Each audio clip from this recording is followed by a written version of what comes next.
Hello, I'm Don Shelby.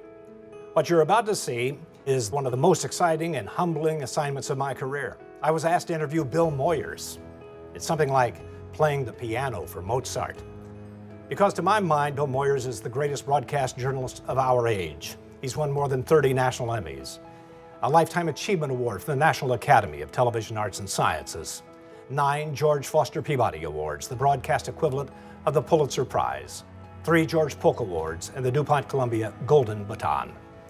He's introduced us to some of the world's most remarkable people in his one-on-one interviews and shared with us a world of ideas. And he once took us inside his own family in a very personal way. He's authored 12 books. I'm incompetent to properly introduce Bill Moyers. There's simply not enough time. Before a studio audience, a man known for his modesty and his reluctance to talk about himself agreed to sit down with me for a conversation I shall never forget. Ladies and gentlemen, Mr. Bill Moyers.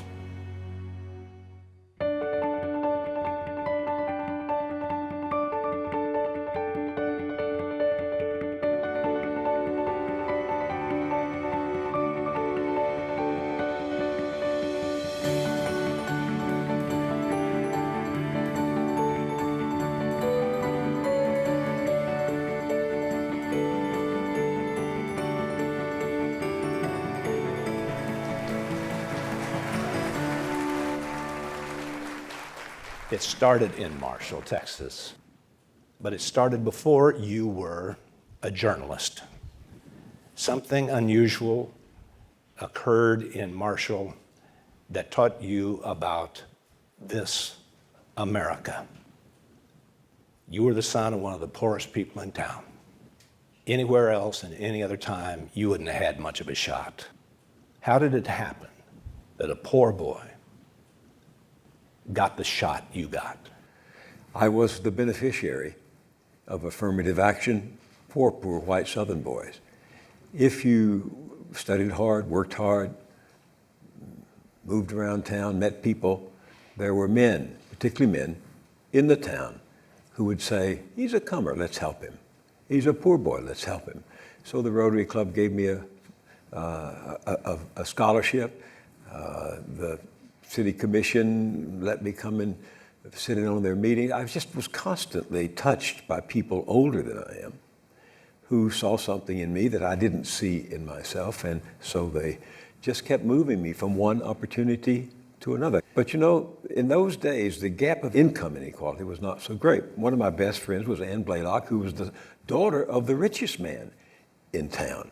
But we went to the same school, we went to the same parties, we went to the same dances, and I never felt uncomfortable in the presence of the kids in town whose parents were really the more fortunate ones. And that's changed in this country today to a very disturbing extent. There's very little conversation, there's very little intercourse, there's very little communication, very little participation between the poorest people, poorest kids in our country, in our cities, and those who are well off. But it never occurred to me that I wasn't as good as Ann, or it didn't occur to her that I was not her equal in our relationship. And so that little town said to me, you signify, you matter. It doesn't matter that your dad is poor. So those benefits in this small town were available to an ambitious young man who was white.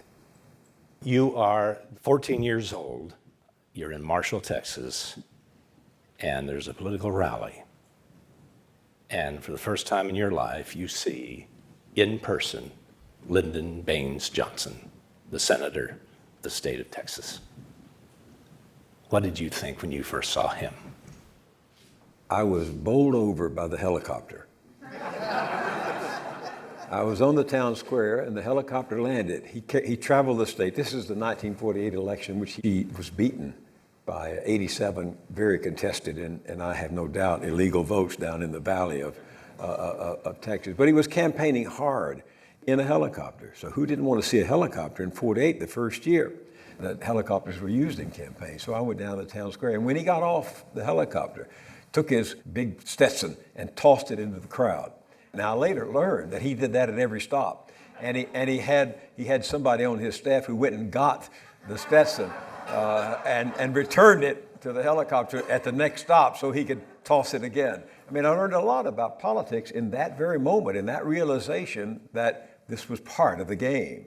This was just not that he had an endless supply of Stetsons in the helicopter. But I remember that he spoke to the crowd without a microphone. Must have been 1,000, 2,000 people on the courthouse square. Big man, boisterous, stentorian in his talk, commanding presence. And I remember being stunned by the power of his persona. Something you didn't see again really until the campaign of '64 when he was running for president for the first time in his own right. So you are North Texas, University of Texas, Austin, Southwest Theological Seminary with a stop in Edinburgh, spent some time to study, committed to becoming a preacher, preaching in 2 churches upon graduation. But in there somewhere is a letter that you sent to LBJ suggesting that the young voice wasn't being heard as much and maybe you knew something. And he was struck by that, apparently, because he called you. I had been at North Texas State College in upstate Texas, and I would go stop by the student union from time to time and watch the McCarthy hearings. Some of you don't remember the McCarthy hearings, but the extremist Joseph McCarthy, a senator from Wisconsin on an anti-communist crusade, had gone beyond the limits of reasonable dialogue and reasonable politics, and the Senate had called him to question, was about to censure him. And sitting in the student union watching those hearings, I became very engaged. Don't ask me exactly why. It was, as I say, I was 20 and I'm 82 now. It was a long time ago. But I thought maybe I wanted to be a political journalist. I planned to be a journalist. I was working my way through the college on the publicity staff of the college, covering the sports for the college and writing news releases. I went to my office on a Saturday afternoon, wrote a letter to, I'd never met Senator Johnson except to see him from the helicopter. And I wrote a letter saying, I'd like to learn about politics, and you're in a campaign down here where you're trying to reach young people. I think I've got something for you and you've got something for me. The letter got to his desk. He always wanted to have bright young men around him. John Connally became governor, and many others were young men on his staff at one time in his career. And I went to Washington and spent the summer. In fact, when I got off the trolley that brought me over to the Capitol where his Senate Majority Office was, he was getting onto the trolley. So he took my hand and said, come on. He didn't even have a warm greeting. He just took me down a long corridor in the basement of the Capitol, opened the door, and took me down to a dressograph machine. And a dressograph machine was like a sewing machine. You would hit the pedal and a metal plate would come through, the stamp would come down and print the address on the envelope. So in between 8 o'clock at night and 7 the next morning, I addressed by foot 275,000 envelopes. I hadn't even unpacked my bag and I hadn't gone to the room where I was staying. And that impressed him. So then he moved me over to his own office to answer his own correspondence. And there I was at 20, totally inexperienced in this, writing his letters to Eisenhower, writing his letters to the Secretary of State, writing letters to his contributors in Texas, and we bonded. I was going back to this small college at the end of the summer. And Lyndon Johnson at his desk said, I think you ought to transfer to the University of Texas. That's where he lived, and that's where he had a television station. I said, Mr. Leader, I don't have any money. I'm going to get married, and I've got a job in North Texas, in Denton.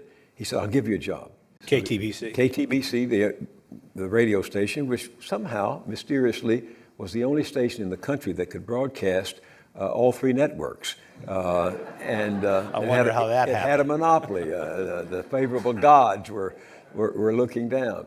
And I got a job with that. He had promised me that he'd pay me $100 a week. That was astonishing in '54. It was more than my father had ever made in his life, as I said earlier. And I went down and he worked me 40 hours a week. But we bought the first mobile unit in Texas. And I used to tool around town covering accidents and murders and the state Senate, the state legislature. And that was probably the biggest crime scene in Austin. But anyway, that fall I had a deep, profound experience. I still have a hard time describing it. And I decided that politics wasn't, and journalism wasn't, going to satisfy my instincts and my intuitions, or even be a healthy place to work.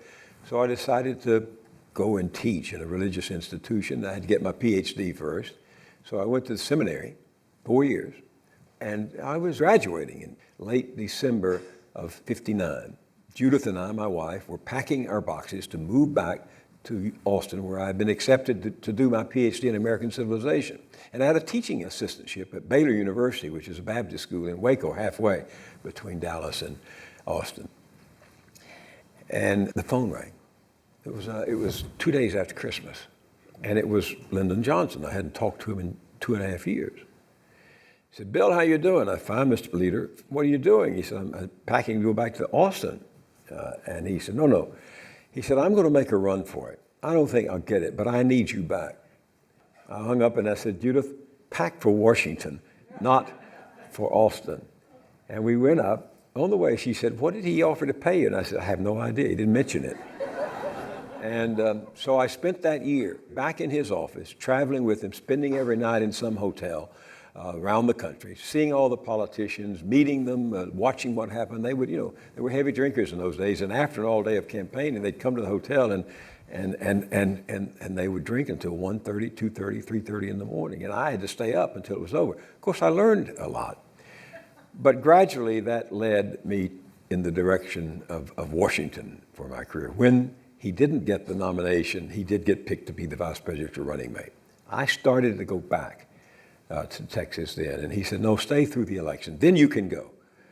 And so I did, and during the campaign, I was the liaison on the vice president's plane, the Swoos, named after the plane he had been on in the Pacific briefly during World War II, and the Caroline, which was John Kennedy's plane.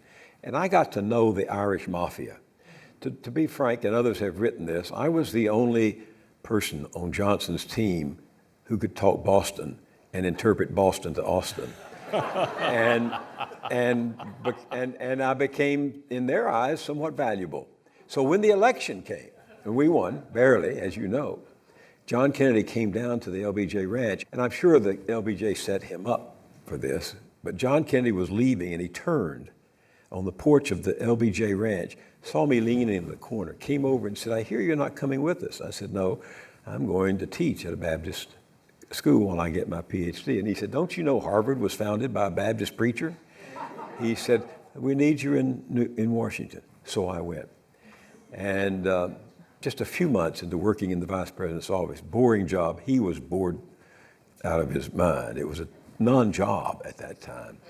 And I had written a speech for LBJ. He said, "I don't have a speech. I'm going to speak at this university. Give me a speech." So I sat down on my little portable typewriter and wrote a speech proposing a youth corps. Where did I get the idea?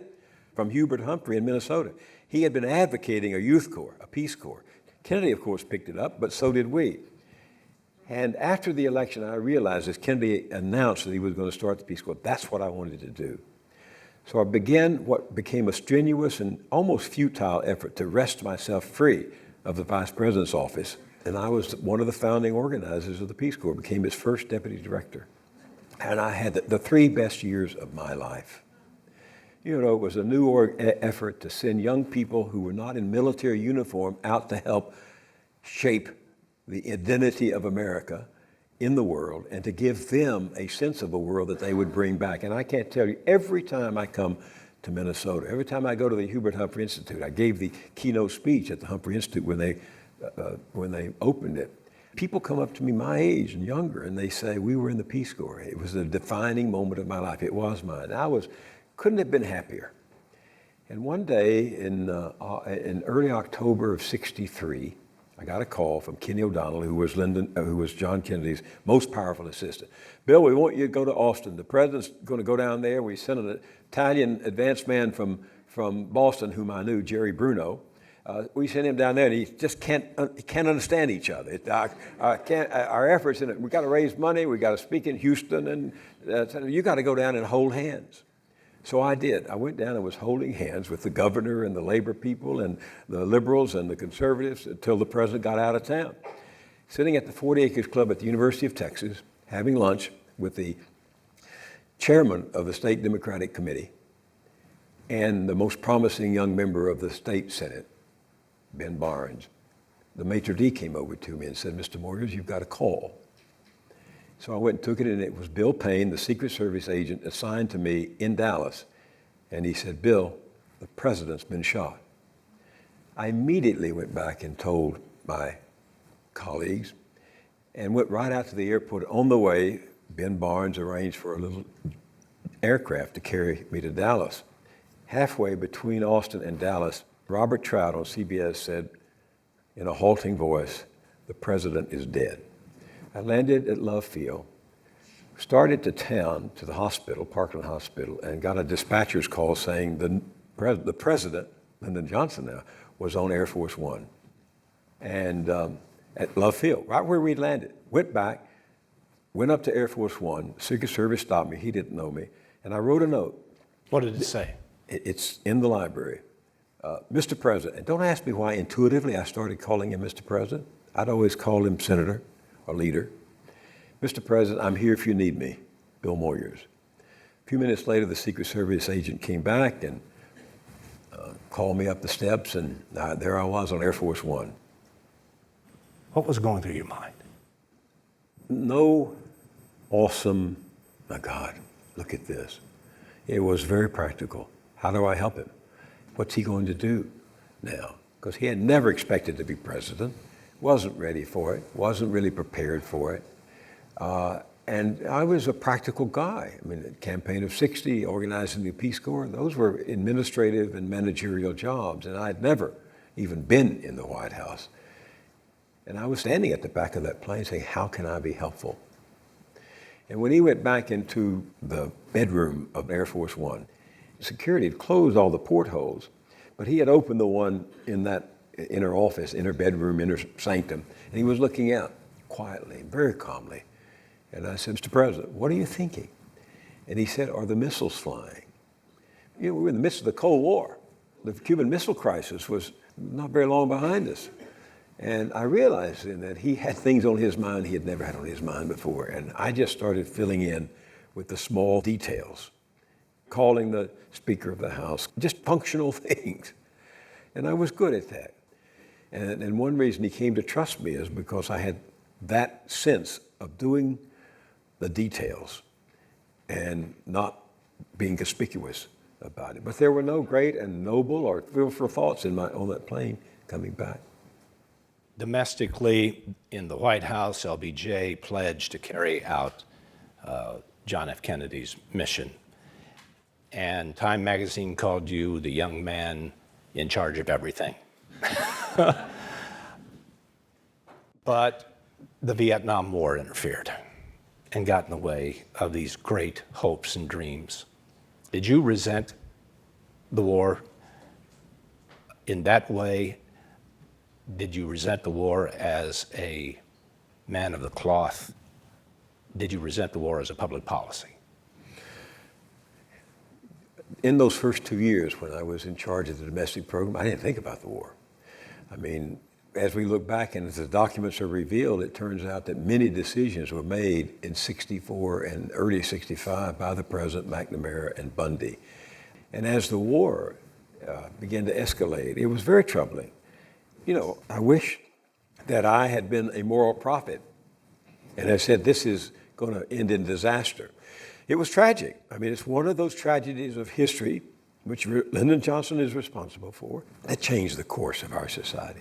Frustrated the Great Society programs, snuffed them out in the cradle. I mean, every constituency that we had practically for the Great Society program, for remaking the institutions of America, schools, roads, and all of that, was a victim of the Vietnam War. You know, many times since I left in January '67, because I felt what I cared about was no longer being nurtured, no longer being funded, and there was no longer a priority of Lyndon Johnson. He had to be, when you're in a war, you have to fight it. And so I left. My influence was limited then, humbled, because the president, I mean, I was an advocate of stopping the bombing of the North. And I used to go to meetings in the cabinet room, and I'd come in, the president said, "Here comes ban the bomb bill." And so they began to see me that way, and therefore believed that I was skewed.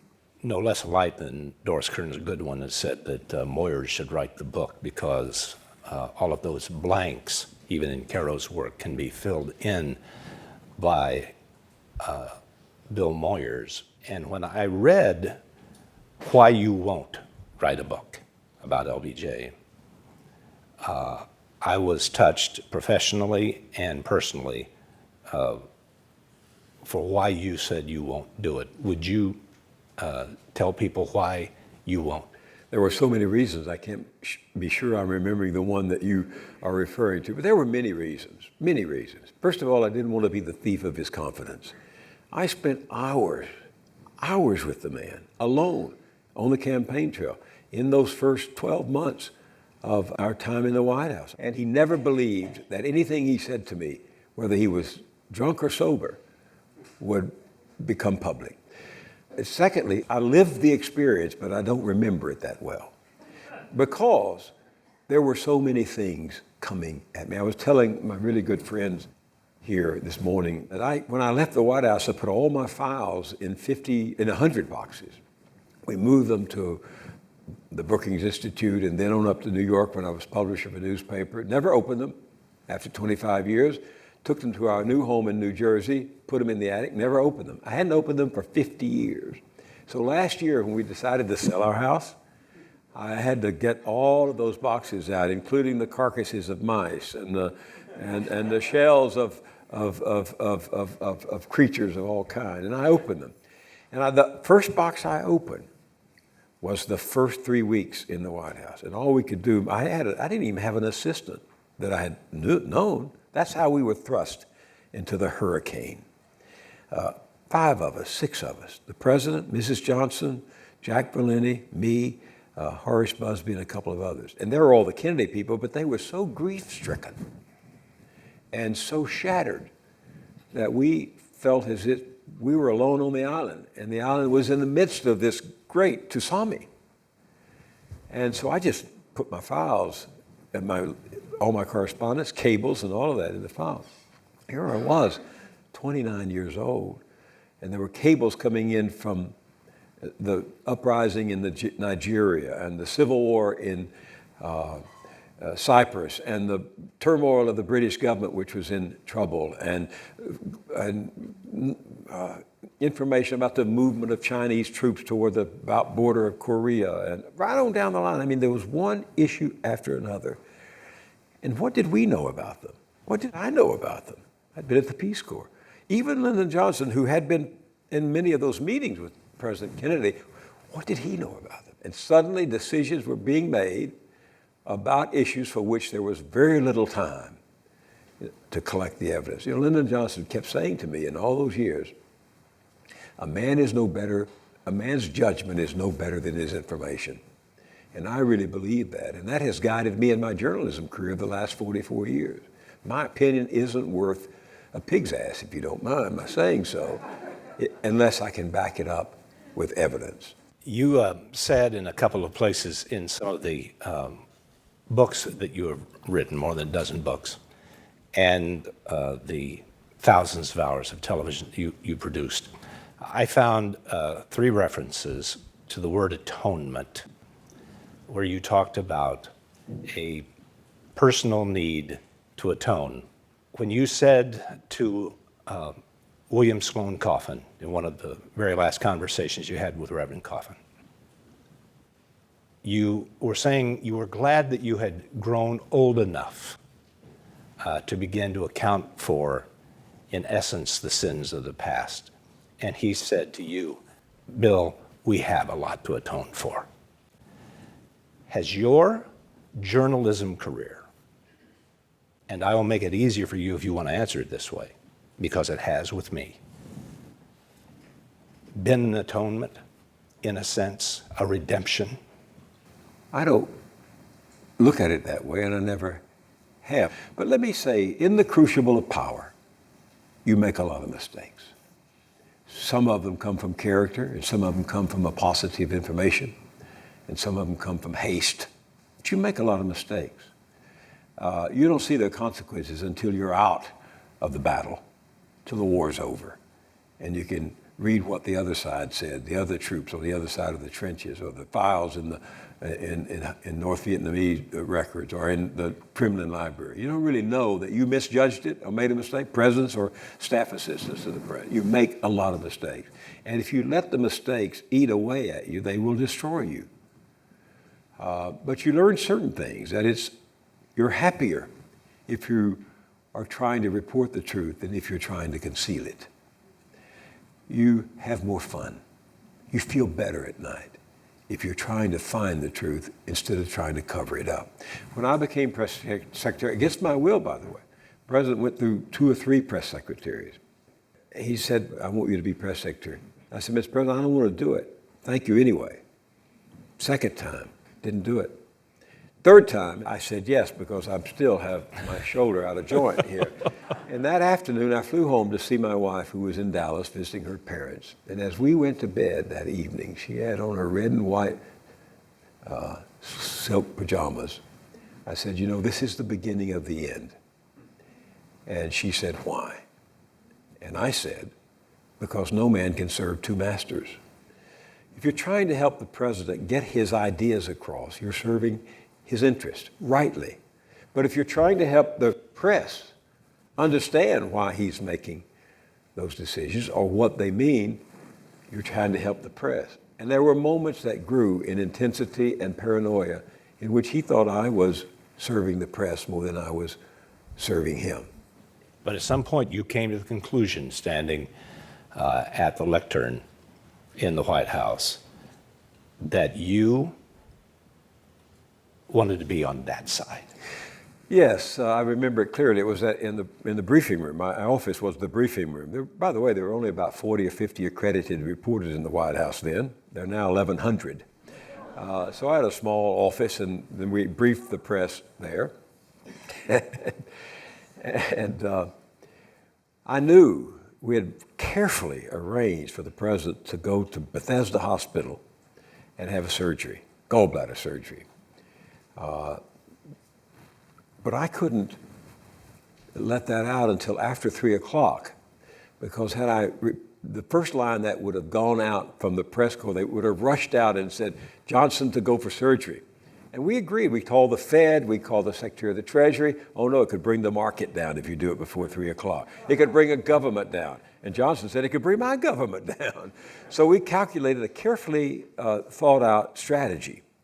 And I would not answer a question on that subject until 3:01. Well, Merriman Smith, who was the dean of the White House Correspondence, his wife had a really close friend who was a nurse at Bethesda Hospital. And Merriman came in and said, Bill, I know the president's going to Bethesda, but I have to have it confirmed. In those days, Pierre Salinger, who had been Kennedy's press secretary, had urged me to learn to smoke cigars. I never smoked. He said, because you're going to be asked some very tough questions, and you're going to need 30 seconds to think of the answer. And if you're smoking a cigar, you can light it up, and you've got 30 seconds to compose your answer. So I was hooked. I smoked a cigar on my son's front porch this afternoon. I got used to them. And anyway, so I eased up, lighted my cigar, and he said, he smoked cigarettes. So I walked around him and locked my door from the inside, took the key and put it in my pocket. From my office to the lobby where the press phones were. And he said, damn it, I know what's going on. I'm going out and write it. So he opened the door. He couldn't get it open. It was 7 minutes till 3. He couldn't, and he started chasing me around the room. No, I'm serious. Behind the desk, he started coming at me. You son of a bitch, he said, I know you just nod. Just confer it some way. Otherwise, I'm going to take your no answer as a confirmation. So finally, he calmed down a little bit. And at 3 o'clock, I pushed the button and called the button to the outside. The press came back in, and I made the announcement. Then they started asking all these questions. And then and there, I said to myself, as I lighted the cigar again, I want to be on their side asking the questions than on my side not answering them. Let's leave the White House and LBJ, and now you're a journalist. 1970, you go to Channel 13 NET and begin doing a weekly show and get television in your blood. But when you decided to have a conversation with Joseph Campbell. Can you imagine what it would have been like to walk into some place like CBS and say, I got an idea. Two guys sitting down facing each other, talking for a series of 6 long shows about mythology. They would have told you you were crazy. They would have called Bellevue Hospital. I wish I could claim exclusive rights to the idea. But I had colleagues who talked about Joseph Campbell. And I had read The Hero of a Thousand Faces when I was at the University of Texas, didn't understand it, but I had read it and remembered it. And then I read that he had been advising George Lucas on the Star Wars film. So I called him up, and he said, of course, I'd love to sit and talk with you. CBS wouldn't consider it. My friends at PBS, they saw the value of it, and they put up a good bit of the money I had to raise to do it. And we did 20 some odd hours over 2 summers, 85 and 86, at George Lucas's Skywalker Ranch. So myths are stories of the search by men and women through the ages for meaning, for significance, to make life signify, to touch the eternal, to understand the mysterious, to find out who we are. People say that what we're all seeking is a meaning for life. I don't think that's what we're really seeking. I think what we're seeking is an experience of being alive, so that the life experiences that we have on the purely physical plane will have resonances within that are those of our own innermost being and reality. And so that we actually feel the rapture of being alive. That's what it's all finally about, and that's what these clues help us to find within ourselves. The reaction initially from the stations was, what? 2 guys sitting there, 2 white guys sitting there talking about mythology? And we had no promotion, and it went out, and within the next 7 days after it first aired, after the first episode aired, stations were getting calls from people. What is this? Put it back on. And they began to run it, and it grew and it grew. It's the most, it's what I will be remembered for, introducing this great teacher to a mass audience, because it was repeated over and again. It became, for years, one of the best fundraiser for public broadcasting. I believe there's no better production value than the power of the human face. When you let people look at your face and your emotions and your eyes and the intensity in your participation in this conversation, there's no way I could create that with technology. When you tell somebody, I love you, if you're fortunate, you tell them when you're this close to them. If you ask them to marry you, you're looking right into their eyes. There is no power greater than the human face for the purpose of television. And television makes us intimate strangers. And so being able to sit like this and talk is probably the most personal experience we have outside of sex. And since that's limited for many people, conversation is absolutely the way we entertain ourselves. Let me tell you a story. A year after that series aired, I was walking out of a restaurant, the Caravel restaurant on 8th Avenue between 55th and 56th. I was walking down the street, and a young African-American woman was coming this way. And then, you know, as I said, television makes us intimate strangers, and you think you know everybody you see on television. And I think, for some intuitive reason, that I know the people who are watching. I've never lost that sense of the people on the other side of the camera. So our eyes connected, and we walked on, strangers. But I turned, and she turned, and she said, Mr. Moyers? And I said, yes. She said, do you have a minute? And I said, sure. She said, I came to New York to be an actress, and I've had a really difficult time. I had some good auditions, but none of them were satisfactory. My boyfriend and I living together for a year, he just suddenly left. I haven't seen him. I mean, life just sort of come to an end for me. So one night I came home, and I went to my apartment. She pointed right across the street to an apartment building, and she said, I went up, and I turned on the burner. I pulled down the window. I went over and poured a big glass of bourbon. I know you like bourbon. And she said, I lay down on the couch and I was really ready to go. She said, when I left that morning, I'd left my television set on. And I heard these two guys talking about myths and the meaning of life and all of this. And I heard one of them say, do you think people are looking for the meaning of life? And the other one said, no, I think they're looking for the experience of being alive. And she said, something snapped in me. And then I heard a voice of the announcer say, come back next week for the second edition of Bill Moyers and Joseph Campbell on the power of myth.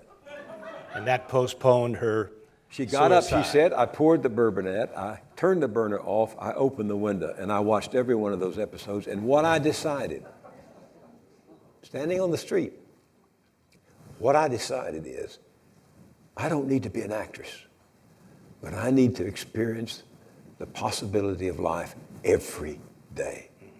Now, those stories are common for people who watch that series, and I can't explain it adequately even today.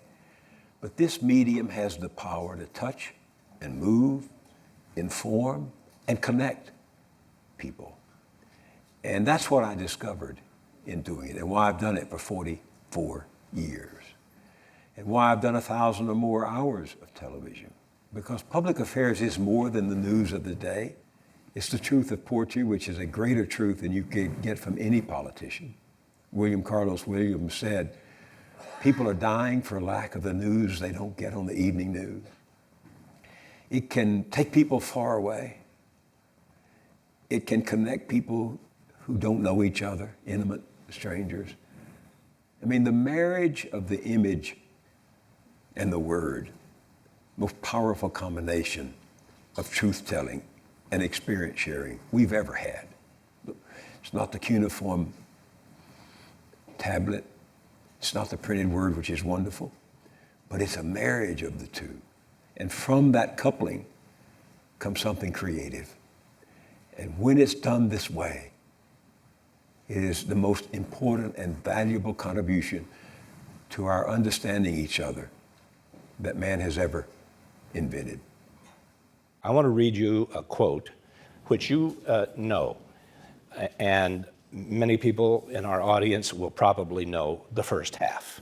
This is a quote from Thomas Jefferson. Whenever the people are well informed, they can be trusted with their government. Now, that's what is usually quoted. But actually that quotation goes on, and Jefferson continues, that whenever things get so far wrong as to attract their notice, they may be relied upon to see them to rights. Is America well informed? And can Americans be relied upon to set the wrongs to right? At times.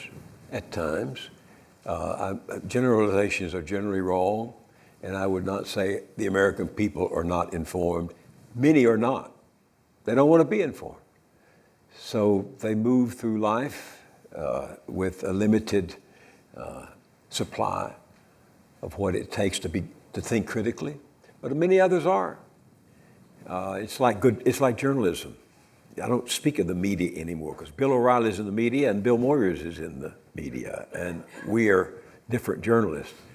But I think today with the complexity of the issues, although in those days there were complex issues of forming a government and there was no rapid communication, I don't think people are as informed as we need for democracy to function, for government to be held accountable, for huge economic institutions to be checked with balance. The whole secret of democracy is not that people are virtuous or not.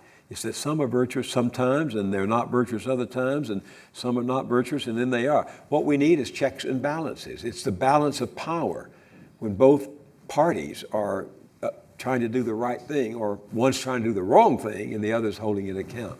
So I don't think the American people are, as a whole, as informed as we need for democracy to work, and it's very difficult today, given most people spend all day making a living, holding 2 jobs, raising a family, trying to help in the church, trying to work as volunteers at the public television station. They're busy. And that's why the accountability of politicians is so important, because they're professional people designed to solve the problems. But democracy should be able to solve the problems it creates for itself. And we're not doing that right now. Your house is on fire, Don. Our home here on earth is on fire. Our economy is not performing for millions of Americans. Our highway system is coming apart. We should be able to solve those problems by depending upon the politicians and bureaucrats who we elect or appoint to take those problems that none of us alone can solve. And we're not. This country is unraveling, despite what you see on the news and what you hear from the candidates. And we need not only more information, we need more time to be active citizens. Change does come, but it never comes swiftly, and it usually comes from the bottom up. And there are people out there on the front line trying to fight climate change, trying to take on the climate deniers, trying to solve the problems of our inner cities. Thank God for them, all of that.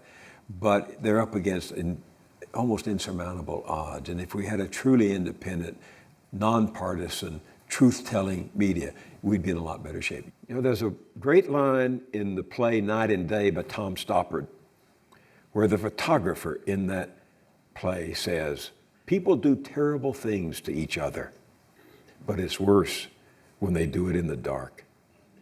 And we're settling into a dark period in American life, during which everybody's happy because we're amusing ourselves to death. We watch, how many hours? I go on the subway in New York City, and every week they put new posters up there, new cable television shows, and new plays on Broadway, and all of that. And there's so much to do, and the web is constantly obsessively consuming people. There's so much to entertain us that, as my friend, the late Neil Postman, who taught communications at New York University, said in his famous book, Amusing Ourselves to Death, we will probably die laughing because of the little we know. It comes down to this issue, it seems to me, Bill, that it's the difference between providing people what they need to know versus what they want to know. And the invention of the survey, where we have asked the public, what would you like to see on the news, as opposed to, damn it, this is what you're getting, because this is what you need to know in order to be a citizen and cast a reasonable, informed opinion vote. We don't, or they don't do it anymore because ratings, circulation are more important. There's a profit in treating viewers as consumers instead of citizens. And the great gift of public television and public radio is that we still somehow, with the help of people like this, been able to hold to the idea of the American people as a community of citizens, not consumers.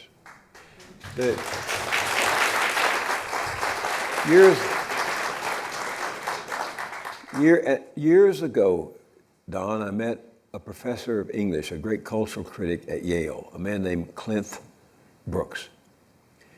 And he talked about the bastard muses. And there were three bastard muses. Propaganda, which pleads for a particular point of view, sometimes unscrupulously, at the expense of the total truth. Sentimentality, which works to create an emotional response in excess of and unwarranted by the occasion. And pornography, which focuses on one powerful drive at the expense of the whole personality. In that little interview I did with Clint Brooks, I don't know, a long time ago, comes to my mind almost every time I try to watch the news on corporate news, because it is propaganda, largely, sentimentality, largely, and pornography in the terms of its twisted view of the human being And they have also twisted the heart out of what it means to be a citizen. And journalism is a fallen profession, almost like the first profession, it is said. But it is still our only hope. When both parties, when I was in politics, I believed it was the responsibility of one party to tell the truth about the other party. Neither party does that today. I would call Joseph Heller a curmudgeon, I suppose, and in your interview with him, he says these sort of frightening things. Here's what he said in the interview with you. Democracy we celebrate is full of illusions, such as participatory democracy. He called voting a ritual and a delusion that comforts us, indispensable to our contentment, but absolutely useless in application. Do you agree? Not with the absolutely, but I do believe that voting is easy and democracy is hard. Democracy is what happens between elections in our local communities, in our state house and elsewhere, and it requires participation. People who go to school board meetings and struggle and argue for what they want. So I don't agree wholly with him. I don't believe in pure democracy. I don't believe you can put an issue out there and enough people will be able to be well informed and act on it. You have to read the sentiment of the public and we send people. This is the terrible consequence of too much money in politics. Representative government is a flawed but necessary form of democracy. We send our representatives to the State House here or to Washington to make the best informed judgments they can for their constituents. They're never going to satisfy all the constituents, or maybe sometimes they don't even satisfy most of the constituents, but we hire them to make good judgments. Today, most politicians, there are exceptions, fortunately, but most politicians are more responsive to the donors than they are to the voters. So that a representative democracy is skewed, corrupted by the fact that money is the determinant of the outcomes of politics. There's this amazing study 2 years ago, 2014, by two of our noted political scientists, one at Princeton and one at Northwestern in Chicago, who studied about 1,900 acts of Congress, bills and legislative results over many years.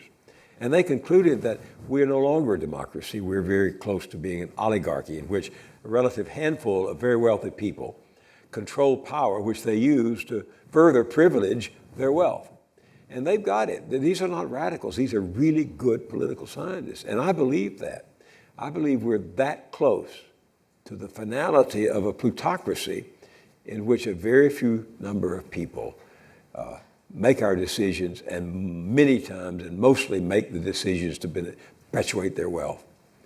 And that's what's happened to representative government. We need democracy in which people feel a sense, as with public television, that they're well considered in the programs we put on, in the policies we adopt in politics.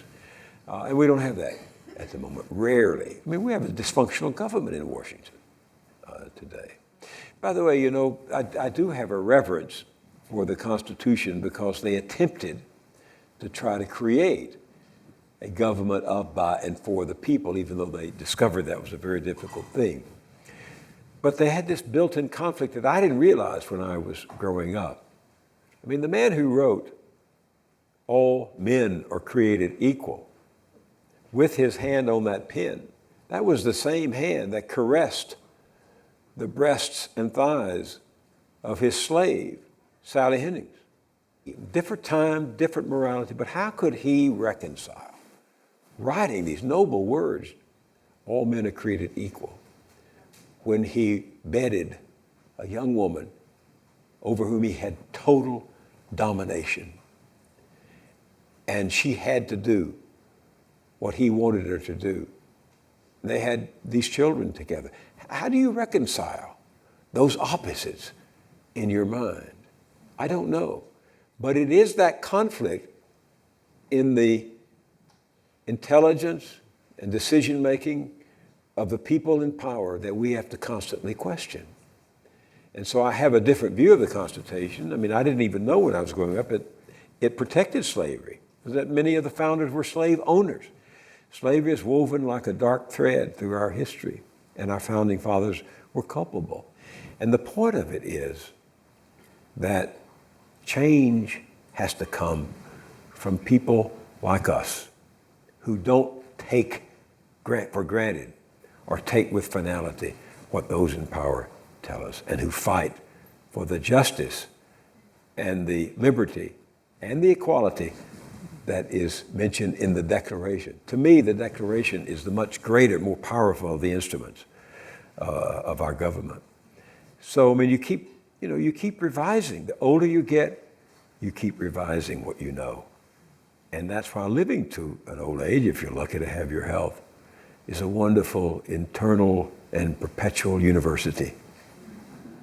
Final question to you, Mr. Moyers, and that is, would you repeat for them a story that Joseph Campbell said to you at the conclusion of all of the interviews when it was finally done, when he asked whether you intended to stay in this line of work? Yeah, we had been together those 2 summers, and I was leaving to come back. It wasn't the last time I saw him, because when I got back to New York and started editing, I remember I looked at all the footage and I hadn't asked him about God. So I called him at his home in Hawaii and I said, Joe, I didn't ask you about God. Would you come to New York and let's do one more show? So he did. But when I was leaving Skywalker Ranch for the last time, he walked with me out to our car. And he said, are you going to stay in this? Meaning, I'd not been certain about journalism, not been fixed in my trajectory. Are you going to stay in this work? And I said, yes, I think so. And he said, well, good. He said, if you want to change the world, change the metaphor, change the story. As Joseph Campbell would say, metaphor instead of metaphor. The hero's journey is one, as he describes it, as the person, man or woman, who goes out to an unknown place, faces dangers and terrors and drama, returns with the prize after the fight, and tells the story. And from the story, we then, the hearers of it, can begin our own hero's journey. Bill Moyers, I speak for a lot of people, but this is very personal. You are the metaphor. You are the hero's journey. And I thank you so much for being a part of this evening. Well, thank you, Don.